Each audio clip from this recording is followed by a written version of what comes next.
Hello everyone and welcome to the second episode of the Smoking Guns podcast. As you can see, we've changed our location as we've promised. Today we're at Derby Theatre, our benefactors, our gods on earth who have offered us this beautiful location. This is the production suite. It's really nice, but you're not going to see any of that. You're just going to see this white wall and our beautiful faces and my freshly shaven head. Once again, I'm Andy. I'm Fatih. I'm Gary. And today we're going to be discussing the differences between film and theater and everything that entails. We will probably go off the rails, as it usually happens, but we're gonna try and stay as close to the subject as possible. And that's why Gary's here. He's going to always remind us and bring us back into the room. Hopefully, I'll try. Great. So, what's the first topic? So the first topic, talking about film and theatre, what's the differences, is acting. So what's the different kind of styles of acting that we see, and what's the differences between theatre acting and acting for screen? I think there's immediate differences because of intimacy that happens with film and theatre. And theatre, you say it so easily, you say theatre, and then that kind of takes a whole range. There's different theatre acting, isn't there? True, yeah. You know, there is pantomime acting, but then there is, Pinter, then there is Agatha Christie. These are all different styles of acting that you could have on a stage.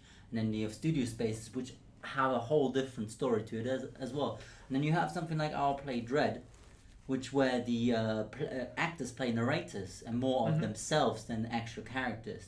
So there's a whole difference. But coming back to the argument between stage and screen, I feel like when you're taught to act for stage, there's a whole discipline behind that. There's a lot about breathing, there's a lot about the whole body, because in a film you can shoot from the shoulders above, you can only have the face, you can have close-ups. With the stage, your whole body is always visible, so there's a huge aspect of you having to learn to use your whole body as an instrument for your acting tools, and not just limited place of your body, basically. That's true, but I think to kind of counter that point, goes on to one of the things I was going to talk about is kind of that stage full body acting that you're talking about versus that minutiae acting that you tend to see with film. So you've got those amazing actors like Joaquin Phoenix and those kind of guys where it's all in the face. It's just it's just the slightest movement tells everything. But that is with when you have a 600 people auditorium and you have to do it in a way that the person right at the end of the auditorium gets the kind of same feel as the person that sits in the front row, Yeah. So it requires a whole different style of acting. And I think it comes with the close-up. You see the face. You only see the face. You allow the actor then to be very minimalistic and very naturalistic in that aspect. Yeah, but I think there's also a difference in the types of films. So the films that have been created after plays, I think the acting is very different in that. So if you look at 12 Angry Men, which started as a play and then became the very famous film, you can see that the acting is different even for the time.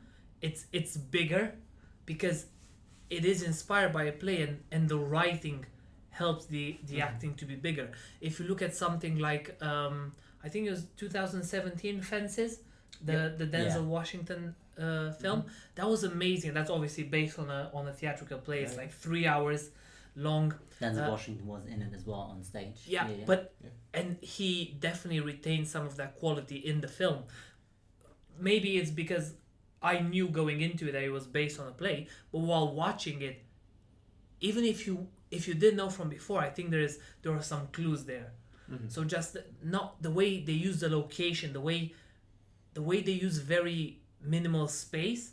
Obviously they don't have to, but if you're trying to be accurate to the portrayal on the stage, you have to make the best out of every single space that you're in. So even if you're sitting down, you have to do so much in that sitting down. You have to exemplify so much because you don't have 100,000 locations. So I think there's a big difference between, even though they're both films, between something like Fences and the Marvel movie, which has like 1,000 locations, of which 900 are CGI. There's a big difference in that acting there, even though they're both films. I have a really cool story with that, actually, with acting on screen and on stage. It's a story from Germany, and it's from a director called Fatih Akın. He did a movie called Against the Wall, which won a couple of film prizes at Cannes.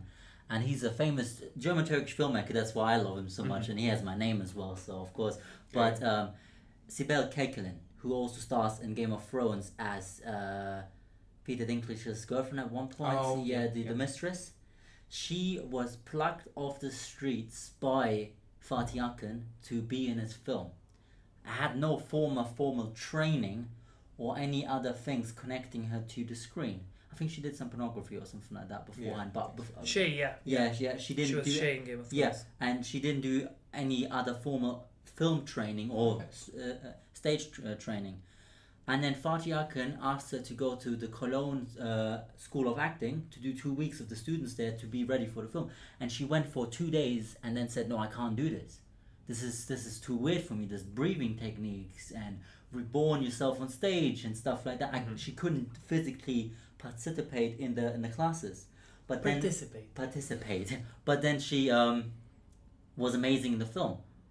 Yeah. Because she had the natural instinct of being that character that was needed of her to be in that film, and she was amazing as Shay as well. And she had no formal training, and I think you find that less with stage. Stage, you often find actors to be formally trained for stage, and also for their discipline on stage. Why do you think that is? Do you think it's necessary maybe for theatre? I mean, if you look back at Shakespeare, if you want to be an actor in Shakespearean times, you had to travel with the company for like 10 years before you were allowed to take on any serious roles. It's true, but you did also have, the sailors from the local port who were also their actors. Yeah, but I'm talking about major roles in those productions. Right, and taking on major credit. I think it is something that's very current in this country, and I think in most countries, is that stage requires you to be formally trained. That's why we have institutions like RADA and Lambda and Guildhall, and you find that a lot of film actors. Tom Hiddleston, incredible actor, he went to RADA. Benedict Cumberbatch as well. But all of those people say that Idris Elba, when they went to those schools, that then going to film, they had to unlearn certain things as well, because they were too big, or they were using too many techniques and stuff. But I think... Yeah, I think it's simpler than that. I think it's duration, especially. I could be natural for 20 seconds in a scene, but to be natural, to perform a character for an hour, 2 hours, 3 hours on a stage continuously, I think that's where the training comes in, especially. Because... even if you do a long shot in film is considered between 5 and 7 minutes. Everything after 7 minutes is almost unheard of, unless it's a gimmick. So in Birdman, it wasn't just one shot. It was like 3. It was 100 shots. No, they did loads of tricks. It was meant to seem like it was one shot. But even in the films that are one continuous shot, that's more of a gimmick. That's basically filming a theatrical play. It's like marketing as well, isn't it? Saying we did this exactly. But usually 5 minutes is a scene without cutting. But there are loads of things that are used in film to hide the amount of cut. So filming from this angle, then from this angle, then from this angle, and our mind, when we watch the film, doesn't process the cuts unless you're specifically looking for them. While on the stage, you have to be there the whole time. Of course, if someone says, "All right, stop, we're gonna take a break, we're gonna come back into the scene," it's gonna be a completely different experience. You've lost the audience. You have to bring them back. Yeah. Well, that brings me on to my next point that I was going to talk about. There's I was reading an article the other day. It was essentially talking about the difference between film and theatre. Yeah. And one of the points that came up was this difference between, if you're on theatre, you have to do that perfect performance. If you're going to give a good performance, it's consistent and you hit every mark and you continue through this. Yeah.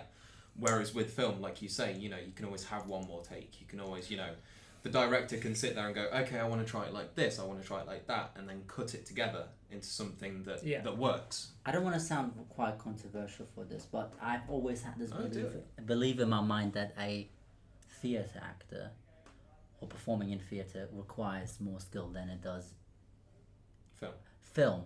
and not necessarily skill in that sense, more discipline, because it is that non-stop. You get on stage, Okay. and for that hour and a half, if there's no breaks, you're performing. If you have the freedom of going and saying, doing a second take, of misspeaking, of missing a line, of missing an emotion, and then go, oh, can we do that again? Sorry. Yeah, That is it. that's what we just said. So that's exactly what I said. Yeah. It's the discipline that you learn, Yeah. And not I think, talent. But also, I think what comes with that is maturity. I feel like a lot of actors that the older they get, the better they get. And I think acting has to do with a lot of maturity. And I think I always come back to the word discipline. This is a real discipline. You've got to be disciplined. You got to learn certain things, and you got to get the basis right. I met great actors that couldn't learn their lines. You can't work with somebody that can't work. You can be as great as you want to, but if you don't learn your lines, you can't perform. That's true. And I met great actors that improv too much, and then the director didn't enjoy that. It's if your instincts take you too far as well, that is a risk as well. So It's what happens in the pauses as well. If you are on stage, obviously you have to act in those pauses, even if someone else is talking. That's something that we teach the children. When I work with kids, that's something that's really crucial to teach them from the very beginning. Once you're on stage, people will always be looking at you, even though it's not your line. That's what makes a great performance. You should still be inhabiting. Exactly. It's what you do in the breaks while you're waiting for your line, how you react to the environment, to what everyone else is saying, to what's happening in the scene. While in the film, you hear cut, you go back on your phone. There was this famous photo on Instagram, Guardians of the Galaxy, I think, and you saw David Bautista and Peter Quill, I think. What's his name? Chris. Yeah, Chris Pratt. Chris yeah, Pratt. And someone else. They were all three just on their phones. Everyone was there on their phones instantly, and they're like, break from filming. And that's what you do. You have so many breaks in film. Yeah. You, as an actor, that's the first thing you need to learn in film is patience. You need to wait until your scene is next. And you're just you go on your phone, you talk to people. While in theater, even though you're not on stage, you always have to be on that edge of a breath, as we say. So you always have to be ready to come back in. There's little triggers that people wait for. And then once you hear that trigger, I've got a minute until I have to be back on stage. Yeah. There's so much preparation I have to do to come in with an intention and not just come in and then I think inhabit the character. that's a really good point that I want to go on to, as well as what I've learned at university, or what I learned acting now, is that I really have to listen and not just say I'm listening for the last word in a line. Is literally listen to the whole line that is being said to me when I do a part. And I feel like with theatre, the motivation is a whole different one.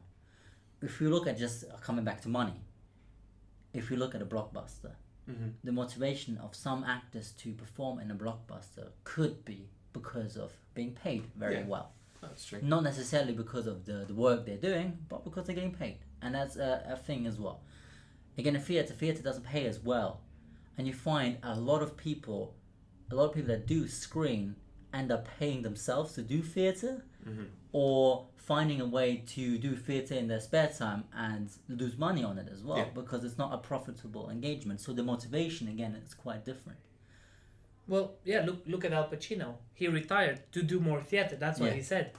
He is the dean, I think, of the Actors Studio in Los Angeles. He's one of the 3 deans, and he said, I'm doing it because this was my first love.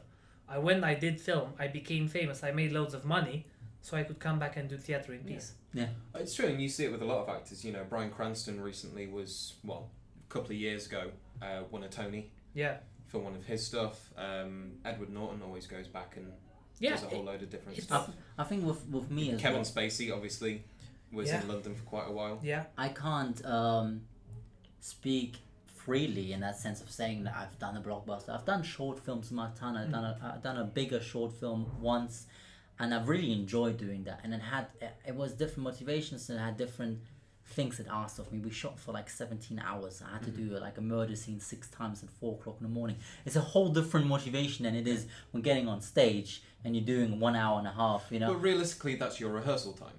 like your extra shots are your rehearsal. When you think about compared to theatre, Yeah. so in theatre, you know, you've got, say if you're in a rep kind of situation, you've got 6 to 8 weeks of intensive rehearsal, Yeah, where you're if you're constantly lucky. fleshing out that character, if you're lucky. Compared to film, where realistically you've probably been given that scene, Yeah. maybe 20 minutes, 30 minutes before, Yeah. and then you know you're rehearsing it maybe 2 or 3 times, and then straight on the camera. Yeah. Yeah. So Well, that's another point that's quite interesting. Is we as a company we make device theater. What that means is that we usually start with an idea, maybe a title, and then we get into a room, we start talking, we start trying things out, playing games that might lead to something, games that we think might create a scene from them. We film ourselves doing it, we start improvising, we film that improvisation, and then we go back home, we listen to what we've said, we look at the films, and then one of us sits down and rewrites it a bit more theatrically. So for example, we might cut some things, we might say, how cool it would have been if someone would have said this line here, and you just write that down. So the writing is just secondary, just for us to remember the improvisation. That's how we create theater. Yeah. In a film, you don't really see device films, do you? No. You don't get someone just filming you and then going, do something, and then we'll go from there. That's more YouTube in that That's sense. That's true. that's a video. It's not film. Yeah. Film requires a script, a narration, maybe a board that has all the scenes laid out. Even for commercials, like a 10-second spot has you still need definitely that storyboard. definitely has a storyboard with every scene drawn out or thought out at least. Even down to every shot, realistically. That's how you should do it. Even Really. where you're putting in a pan, where you're doing Exactly. this, you know. So in a film, there's definitely a lot less place to play with that character. Yeah, obviously you give options. So I'm gonna say it like this, and now I'm gonna say it like this. But realistically, the director instantly knows which one he prefers. Yeah. Even if you do a perfect shot, you might still be asked to do it again for safety. So in case something happens to the file, or in case they want to go a little bit different in direction with your character after. So there is no such thing as one take wonders in films. While in theater, everything is one take wonder. Yeah. You have one It's shot one to solid perform. take. Yeah, you have one shot to perform that evening. I feel like that there has been a massive divide at the moment with theatre and film, is because film is a lot more accessible than theatre is in that kind of senses, and it's different. For me, it's a whole different animal. Like the comparison sometimes it doesn't make sense because it's not the same. It starts with the life aspect, right to the money aspect, right to the different skills aspect. You know, it's not the same, so it's really hard to put both next to each other and be like, what is more skillful, or what is this, or what is that, because at the end of the day, I know for myself I prefer theatre. I love it. I enjoy being in films, but theatre for me has really gripped me because it's that life aspect, is that in the moment you have to be perfect, you have to get that right. And maybe I haven't done the right kind of film for me to feel the same way about it as well. And I would love to be a part of a production with, you know, multiple cameras, because being somewhere where you have 8 cameras, you walk in there and 8 different spots are filming at the same time. You get stuff done so quickly, apart from having just one camera shooting it from this angle, then packing everything up, going to the different angle, shooting it from that, you know. So it'd be cool to see it from that angle. But yeah, I think they are, in my kind of argument, they are very, very different beasts, film and theatre. Well, I think you're talking from an actor's perspective. Definitely, that's what we were. But if you talk from a spectator's point of view, theater is a big commitment. Yeah. So you have That's to true. book tickets in advance, usually a long time in advance. While with films, you can rock up on the day, and most of the times you'll find, unless it's a premiere or it's something that's coming out that day, you can usually find seats for And any usually film considerably cheaper.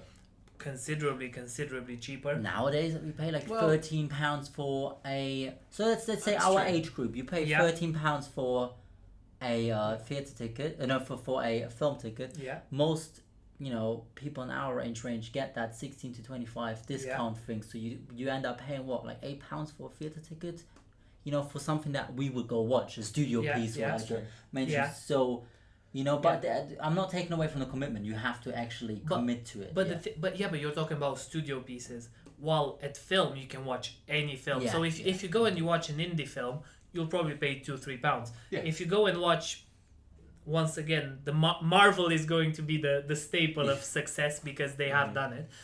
If you go and watch Avengers, it's gonna be £20 on the day or something. If you go to a premiere, more. Oh, easily. Yeah. While in theatre, if you go see a studio show, £5 to £8. If you go and see Lion King in London, it's gonna be £60 to £100. Or Hamlet, £200. Hamilton. Hamlet. Where did that come from? Hamilton, £200. Yeah. No film gets to £200 unless you get to meet George Lucas at the end. Yeah, exactly. Like, you have to have so many extra things to get a film ticket to that price. So that's price range. But if we talk about spectators in a kind of senses, and that's live sporting events, you could compare to theatre. Of course, right?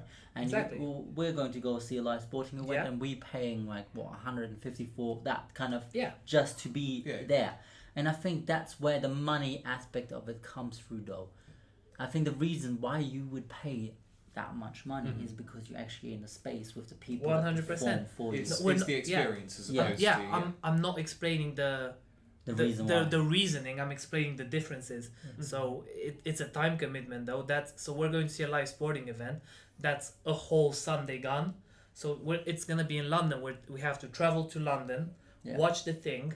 We don't get to have tickets to come back because it's too late. You have to sleep in London, and then the next day you have to come back. So basically, you lose or go to work an hour, or go to work. So you lose a day and a half just to see this thing that's on for like 3-4 hours. While with the film, you go to the cinema, 2 hours, that's it.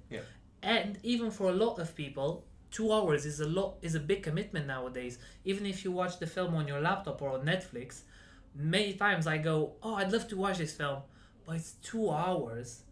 I'll just watch a show that's 30, 40, an hour. And then you end up watching like 6 episodes. but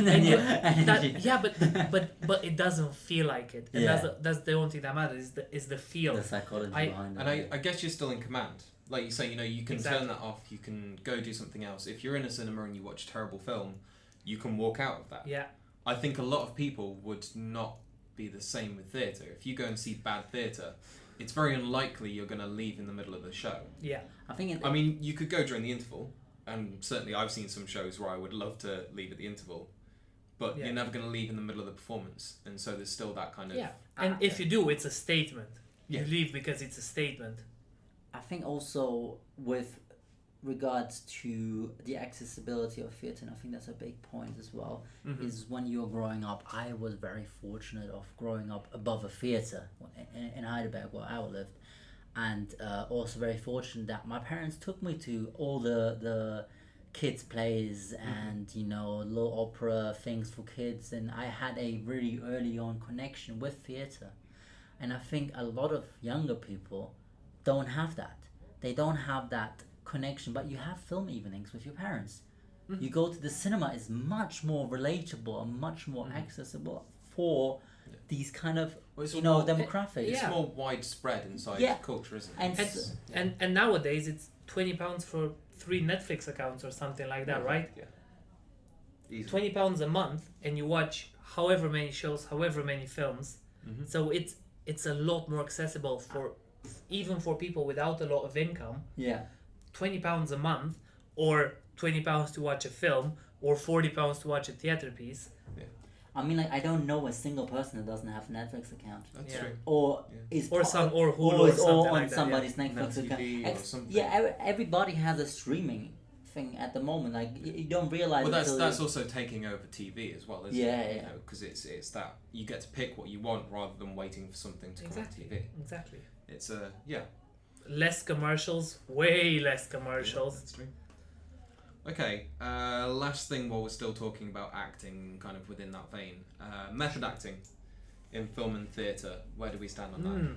I feel like because we've all very been taught in acting, and we've all written a lot of essays in acting, is always because I feel like it's very interesting, and I think method acting has been falsely translated, and I think that's where the big issue comes from. And it has been falsely it has been taught very badly by American schools like Stella Adler, like the other disciples, because there was a translation that was taken into America by Stanislavski, who is the father of method acting. You mean what's it, Strasbourg? Strasbourg, yeah. But Stanislavski kind of came up with the idea, the framework behind it. Yeah, he was looking at Stanislavski's theories. Yeah, and the thing is, Stanislavski later on came back to his theories and said a lot of these are wrong and harmful for the individual actor to do. But those things haven't been taken onto those American schools and haven't been eliminated. And I think one big thing is the motivation for emotions. And the thing I'm talking about is taking something in your own life. What I used to do was, a death of a grandparent or something like that, and taking that feeling as a motivation to portray it in one of my characters. So using emotional memory. Yeah, emotional memory. So being sad, Okay. and remembering that and that's one of the foundations of method acting is emotional memory. So I think what we need to specify here is we're going really deep into theory Acting now. theorems, So yes. bear with us. Stanislavski, who is a Russian practitioner, as you're saying, for those who don't know, he's the father of theater as we know it today.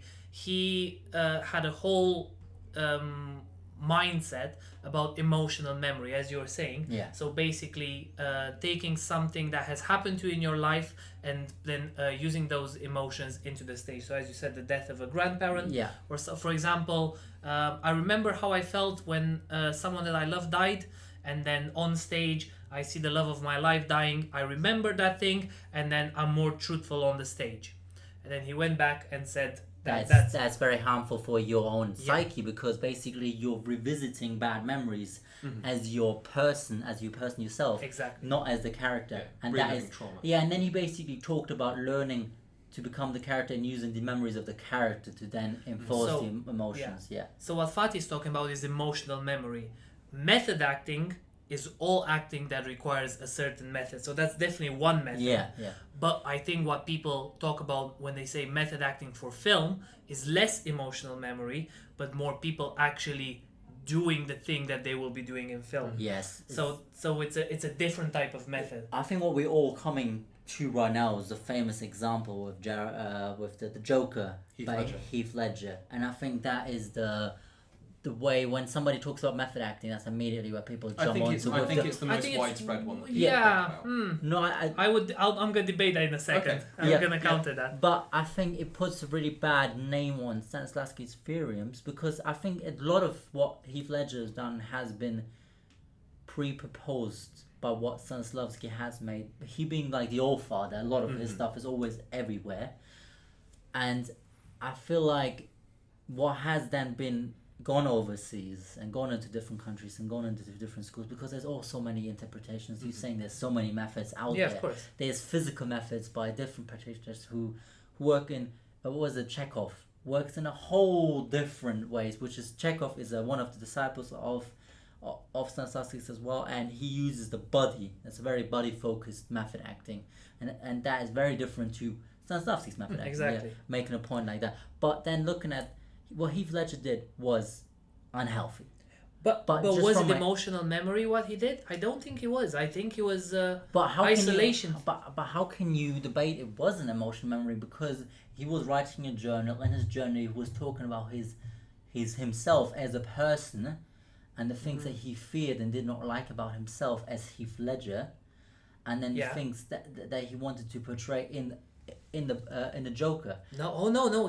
He was writing the journal as the Joker. Yeah, but in that journal, he was referring to Heath Ledger from the Joker's standpoint. Oh, sure. So that is using I think it's part personality. of it. Yeah, but that's more. I think it was more the isolation that was the issue. So isolationist theory, which says that you lock yourself away with your own thoughts until you start thinking as the character and start referring to yourself as the character. So I think that's closer to what Jim Carrey did when I he was did about to bring Yeah. up, when he did Man on the Moon. Man on the Moon being, and I think exactly, and that's not emotional memory, No. is it? That wasn't Jim remembering something that happened in his life. That was him remembering something that happened in Andy Kaufman's life, and then recreating a person that has existed. But within that, you did then end up with that self-reflection, which is where I Of kind course. of get with Farty. Yeah. You know, you see in that documentary, you know, him talking about Jim Carrey as Kaufman. Yeah, Sure. and I think that's what people forget again. You can Man on the Moon, Netflix. Man Yeah. on the Moon, Watch it. Netflix, and what we're talking about right is very in deep and very kind of like specific arguments. I'm trying to be as broad as possible to make it more relatable. And we try to explain everything as we go. So if he explains the point after I made it, it's not because because it needs to make sense. That's why I sometimes forget. But what I'm trying to say is basically with Man on the Moon, and what I'm saying with Heath Ledger as well is, you can only at the end of the day be yourself, and yourself is a very tangible thing. It's a very tangible thing. I'm not saying that it's just it's like thousands of multiple facets, you know. But in that self, he doesn't have any real memories of Andy Kaufman. Of course. He doesn't. He knows what the feeling of crying feels like, doesn't he? Yeah. He knows the feeling of crying as Jim Carrey. Yeah. So if he cries as Andy Kaufman, Talking about his portrayal of the famous Andy Kaufman in the film Man on the Moon. So you were talking about losing yourself in character. So when Jim actually said he became Andy Kaufman. It's that kind of scene when the daughter came and spent time with him, and it was like actually meeting her father, and when the girlfriend was spending time with Jim Carrey around and saying he is actually Andy Kaufman. And I do believe that other people have the ability and the skill to portray a character to the extent of you actually believing that this character is alive or is there. That's the whole thing behind it, isn't it? But at the same time, everybody in that room makes a conscious decision of saying, this is not Jim Carrey, this is Andy Kaufman. That's true, but You know, and I find that sometimes a bit weird. It's like if I went, no, that's Jim Carrey. That's something you see in that, yeah. It's a disbelief. I need Yeah. to proper disbelief that this is not Jim Carrey but Andy course. Kaufman, and that's the thing. That's something the audience has to do as well. The audience has to go into a contract with the actor and say, "May I believe you that you are this person? You have to do a good job at being this person, but I believe you that you are this person." And I feel like, and this is where the fancy pantsy American things always annoys me a little bit, is because it's taken too far from being an art form and a discipline. yeah. And then it's being commercialized and done into like an art project where it ends up hurting a person. I think that's what Jared Leto kind of did in Suicide Squad. Yeah, He's like unnecessary. the bad example used. Well, unnecessary because it failed. If he would have had a great performance, we would say something else at the moment. That's the thing, and I think it's why you gain like when from he did, it. was it Dallas Buyers Club? Dallas Buyers Club. So He that did was similar kind of it was less so, but it succeeded. It was a great character in Dallas Buyers Club, and that's why we enjoy it and we say, oh, that worked really well. It's the final product that matters. And with Heath Ledger, it was an amazing final product. But let's talk a bit about Just one last argument I want to make before you, because I think just jumped in my head is the fact that with film, you can't really lie about who you are.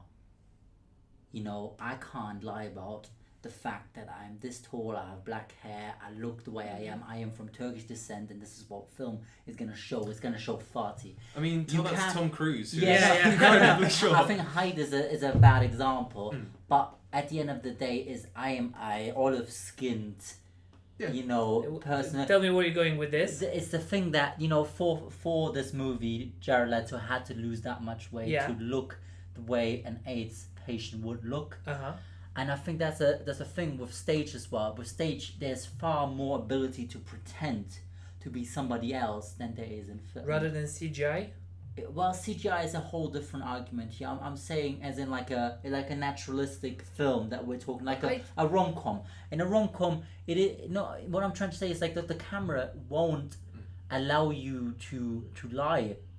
I get what you mean. In that kind Yeah. of sense, I'm always Yeah. gonna be farty in front of a camera, even though I'm playing a different character. It's always gonna be, even with CGI, it's still Chris Pratt. It's still him being white, that tall, that kind of hair color. Yeah. You know, it's still, you can't get away from the stereotype that you are at the end of the day. It's like you're not going to see Hugh Grant in an action film. Yeah. But I've seen stage production where a white person came on stage and said, "Oh, I'm a black man now," but with the right intentions and the reasoning to do so, and then portray it so far that it made sense, and then turn it on its head where another actor who was from a different skin color did the same and said, "Oh, I'm a white man now," and it made sense in the story. Yeah.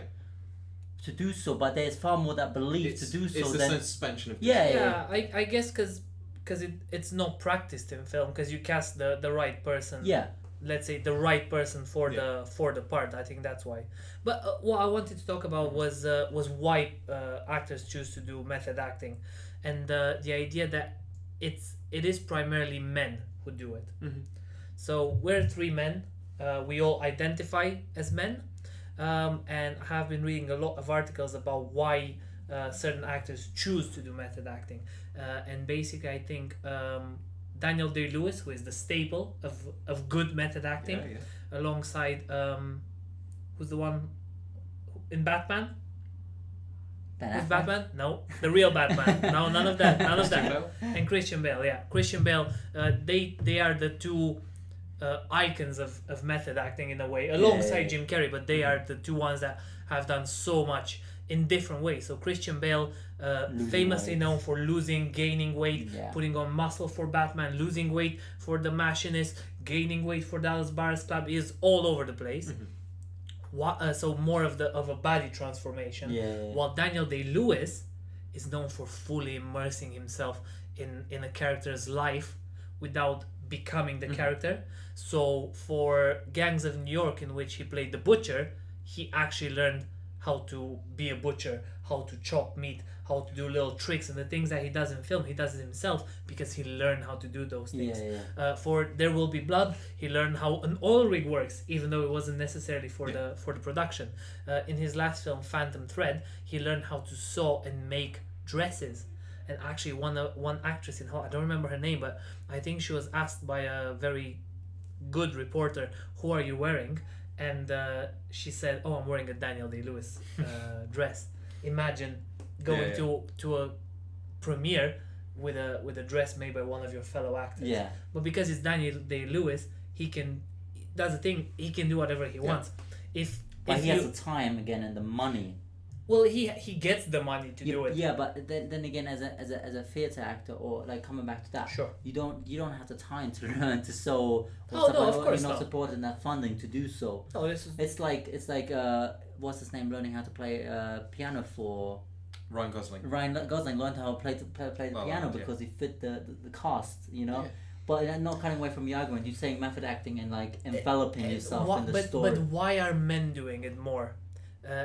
All of the articles are saying that it's because men see acting as emasculating, like not manly enough, not working hard enough. Because if you do acting as a passion and it is your dream and you're so incredibly lucky to be able to do it, it doesn't feel like work. It feels like I'm having fun. I'm doing the thing that I love to do, and I'm getting paid for it. So they said that they feel like they're cheating the system a little bit.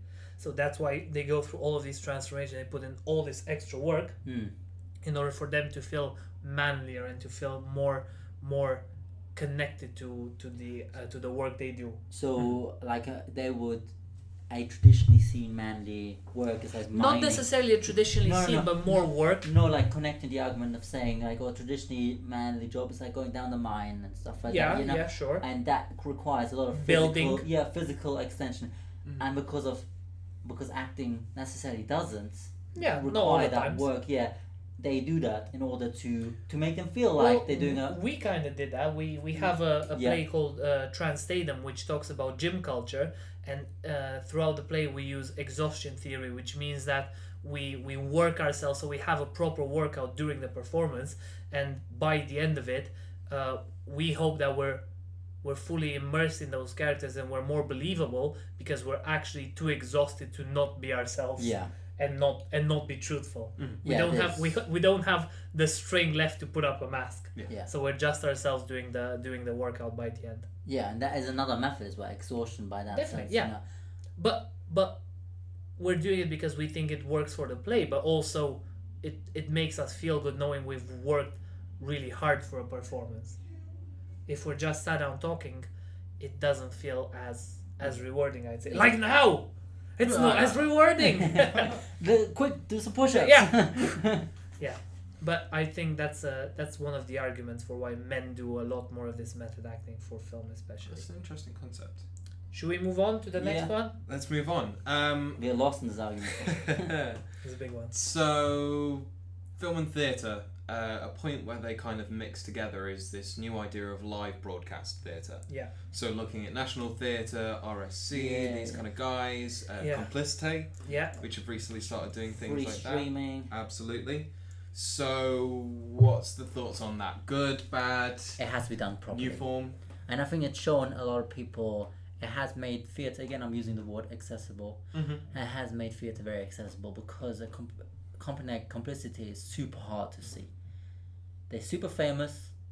The tickets are not necessarily so expensive, but they're all in London Mm-hmm. and they're gone in like a day. Yeah. You can't get tickets. So, Simon, who's the Simon McBurney. Simon McBurney, who's the artistic, or Simon Toys. known as Simon, artistic director of Complicité, he decided to live stream his latest show. Yeah. And the one before as well, the show Bruno Two of one. them they've yeah, done, yeah, yes.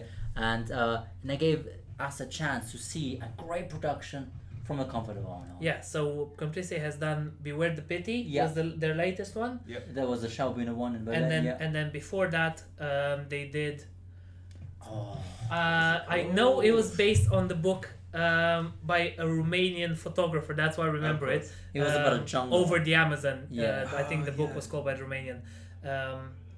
I feel terrible. No, no. Yes, It was a great play though. this Yeah. will happen a lot during the podcast. And we the- apologize. We've seen a lot of things and we've forgotten more. Yeah. But they use sound Yes, amazingly in but that. but Yeah.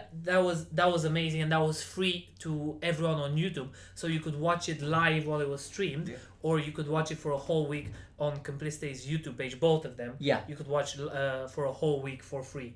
Which is great and is amazing. But it also highlights how hard it is to record or film Yeah. theatre because you still need to make it seem live and you still need to make it seem like theatre. It's a But skill. I think you still also need to make it feel like film. Because I've seen a lot of different theatre, like back in the day that used to be filmed, that was just one static shot. Yeah, terrible. And it's terrible, yeah, it's bad. Because you just, you're not getting the same reaction, you're not being able to focus and do your own, essentially, editing. Yeah, as an audience, you As can an always audience wonder in the Yeah. theatre still. You wonder. You can with your wonder, head. you can focus on this bit, you Yeah. can focus on that, but if you're just in one stationary, it doesn't work. Which I think when you're talking about live broadcast, you need to edit still. Yeah, It becomes almost more like a film. I think the theatre. National Theatre is quite good at that. Yes. So. Yeah. What did we see? We saw the production of No Man's Land by Harold Pinter, Yeah. Oh, amazing. the one with Patrick Stewart and Ian Ian McKellen, and then we watched the interview afterwards in which they said that they've done this show 80 times before, and the time it got filmed, it was the one time where Patrick Stewart threw a glass and it shattered on the Yes. floor. So that's an Yeah. added pressure, and that created something new in the scene. And while we were watching the film, we were thinking, was the glass meant to break? Yeah. Was it not? But it worked perfectly Because they're that good though. yeah, Yeah. because we didn't know. But even so, you can do something 80 times, and the 81st Yeah. time it's filmed and something changes. That's the nature of theater. Yeah. And I love that as well. The National Theatre did another one with Django. We watched, I think it was called, not Betrayal, but something very similar to that at the National Theatre with, you remember watching it at the, 10 seconds to remember it. no, it has a very famous actor in it from Sherlock Holmes who plays Dr. Watson in the... In the Robert Downey Jr. version. Yeah, who is it? Jude Law. It has Jude Jude Law Law. in it, and it's based on an Italian movie. Yes. Yeah, it I has- do remember this one. and I it can't is remember the name of it again. But I think that's one of my favorite theatre productions Yeah. I've ever saw, and I saw that in a cinema. And I hate to say that though, because I do. Why though? Because not necessarily because I love enjoying theatre, but the process of going to that theatre, being in the space with the actors, I'm a bit traditionalist in that kind of sense. I But the think thing you is, are. it's allowed that performance to be seen to a whole group of people that I'm maybe not- don't even have theatre in their town. Exactly. I don't take Like- away from that, and I had the opportunity Yeah. to see that play. I didn't have the chance to go to London and see it then. There was Yeah. no way of seeing it. But I'm an advocate of people actually I Oh going yeah, definitely. and But- doing that. Oh, definitely. And it's a different experience, but I would like more broadcast. No, I would be, of course, I'd be 100%. I'd be willing to pay for it. So the Complicity ones were free for a whole week, but if they give me a free one and then 10 you have to pay for, I would pay for all 10. Yeah, but that's a household name. I would always watch anything by Complicité. So And the thing is, it is hard to go to a theater, and it is hard to only go to your local theater because not every play is going to be for you. Most of the plays are not going to be Yeah. meant for you. If you're a certain type of person of a certain age, most theater is not made with you in mind. But the thing I'm thinking right now is that should we advocate for a more filmed theatre experienced or orientated way?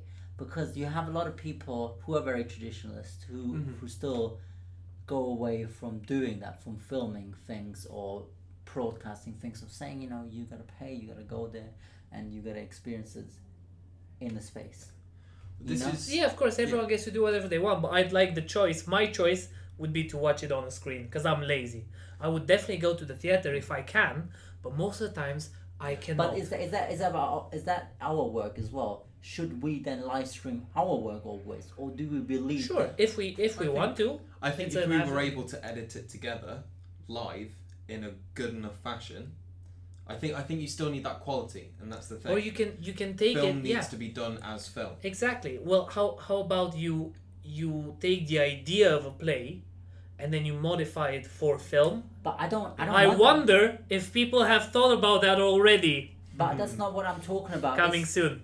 This is not what I'm talking about. I'm not talking about the fences argument. I'm not talking about the 12 argument. I'm talking about a theatre production Okay. that is broadcasted. So Yeah. And I think I've not seen a studio production that has been done in that kind of extent. That's true. I wonder if someone will do it. and I feel like, is that something that young companies should look into? Yes, Yeah, 100%. absolutely, yeah. The world is changing, and we're doing a podcast, we're doing a YouTube channel. Yes, we will still go and flyer our shows if we have to, but this is the future. This is marketing. we have to accept new media, Exactly. and realistically, film, video, online. They're all entertainment blending is in that way. together. Most people say that they spend their days on YouTube.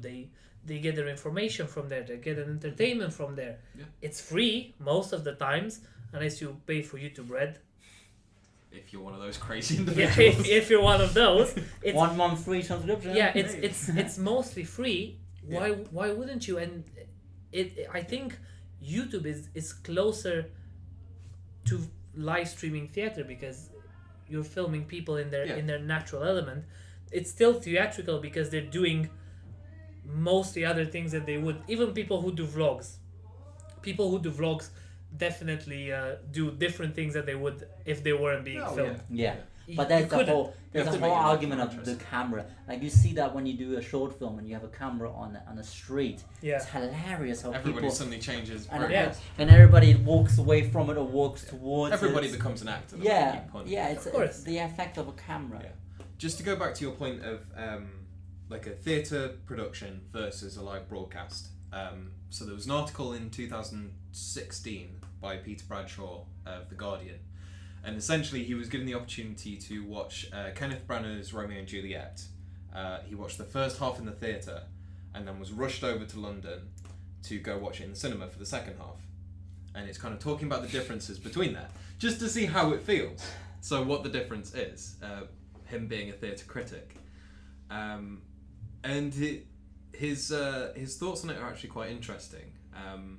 The first thing that he realised is that actually the live stream was in black and white, which is a really interesting editing choice. He was thinking, why have they done this? And then he started to think that essentially it was resembling some of the classic Italian films that he'd already picked up on, but was going, oh, that's exactly why they've done it, because suddenly it's like, like Paolo Sorrentino's. Oh no, that's not the right one. Bicycle Teeth, or what was it? Let me find 10-second rule. 10-second rule. That time. Empty air. Can't find it, but either way, it was like Italian old school film. And then you started to notice a couple of other different things. The fact that the set suddenly looked massive and huge, and like they were in, a church building or great ruins, because, in that tiny camera spot you only had that. Whereas with the audience, when you were sat in the actual auditorium, you felt like you were kind of surrounding the stage and everything was smaller. He was also noticing tiny little minutiae details again. So the fact that Romeo, Juliet and Lord Capulet all wear exactly identical crucifixes, things like this, certain things that you wouldn't pick up as an audience member in the tiny theatre, but when you're given that really nice close-up and it's edited all together to, essentially mimic the kind of things that are actually influencing the piece originally, then suddenly it becomes more apparent. So what you're saying basically with what he saw is he enjoyed it as a film, and he enjoyed it as a theatre production, but the theatre production was a film in a theatre production? Almost. It was inspired by certain film elements. Yeah, and so then shooting it made it more into and then they were allowed to essentially... You already had the director's ideas placed on you within the film. Good, yeah. Well, it was the same in Beware the Pity, if you remember. In the Complicite show, one of the actors actually goes and talks to a camera that sat on the floor, and you see him very close to you, almost as if you're the person that was dying, I believe, in the scene. But he's obviously looking at the camera. So that's a completely different experience that you wouldn't have if you were actually watching the show in the room. You'd just see the actor talking to the camera. Yeah. But by watching what that live feed is doing, you get a completely different experience. Yeah. So I think they are there's quality to both, but I think that's the best. Basically, what our conclusion would be that the best live stream theater is the one that's using the quality of film. Yeah. So the director's power to direct your vision, the director's power to direct vision into a certain spot, or to make you see something that's crucial. Exactly. But make it so it's your own choice, and I think that's the. But also that's giving you those aspect. certain elements. So like there are things that you do in film. You have a character in the background, and then suddenly within 2 seconds, you're in that sudden zoom close up. You can't do that in a theatre show. No, you can't have a character walk in and then suddenly they're the main focus. I think of the entire vision. Yeah. You can't, I think you can't. What a lot of theatre people have learned is use film techniques on stage as well to revert focus. And I think focus is a whole different thing again. Yes. To what we're coming to. With a camera, focus is easy. The camera points at something, you focus to it. A stage is massive, like a main stage, the Olivia stage. Yeah. And you have a little small moment happening. You want the focus of the people there. You don't want it here, but you can't help yourself looking there. And I think it's a skill of a director or a skill of a cast to then be able to get the focus directly to where it needs to. But it's a lot more difficult than in film. Yeah, definitely. Yeah. So, that's what we're saying. Next point. Okay. We only have like 10 minutes left. So let's talk about the business side of both sides. Our favourite topic. Business. So which has better prospects for new actors? Film or theatre? Again, saturated markets, it's just getting into each thing is a good job already. And then film pays more. It does. I think at a certain level. I would say you go, how many stories have we heard of people going to LA with $1,000 in their pockets, a briefcase, and their dreams? And yes, some make it. Yeah. It's your favorite story, isn't it? But 99% don't make it. That's true. Do we hear the same story with people going to London with £1,000, a briefcase, and their dreams? No. Because if you go to London, you're not going to shoot for the National Theatre first. I think with theatre, it's more gradual. While with film, you might get your big shot the next day you arrive in LA, or you might not get a big shot your whole life. I think it's the Sibel Kirkland thing as well. You can be plucked off the streets. Sibel Hammerland? Sibel. Who's that? Shay from Game of Thrones. Yeah. So Shay, also German Turkish. You can see my Subtitles interest. here. It's about Kelkilan who was plucked off the streets and was put into a major Yes, feature but movie. but she didn't go to that town to be an actress, did she? No. I'm talking about people going with that dream and people throwing away their lives for their one big shot at a film. Yeah. While if you go to be a theater actor, you don't go to the National Theatre and say, "Here I am, put me on the stage." No, but you do with drama schools. You do a drama You schools. do get so many people coming straight out of school and going, okay, drama school, that's all I'm going to do. Exactly. If I don't make it in the first year, Yeah. first two, first three. But some done. people end up doing street theater, some roaming performances, some small paid gigs. Yeah. While in LA, if you go to get a commercial, even there's 1,000 people per commercial that audition for the white Italian cocky guy. Yeah. Very specific. Have you been? Joey Tribbiani. I've been watching a lot of Friends. That was Joey Tribbiani. I'm sorry. Okay. I did exemplify Joey Tribbiani. I had a scene from Friends exactly with him in a leather jacket. But I think with theater there's a bigger progression into making it or not making it. I think in theater it takes you longer to realize that you failed than in film. I'm gonna put it like that. Do you not think that's because you maybe have more opportunities in theatre?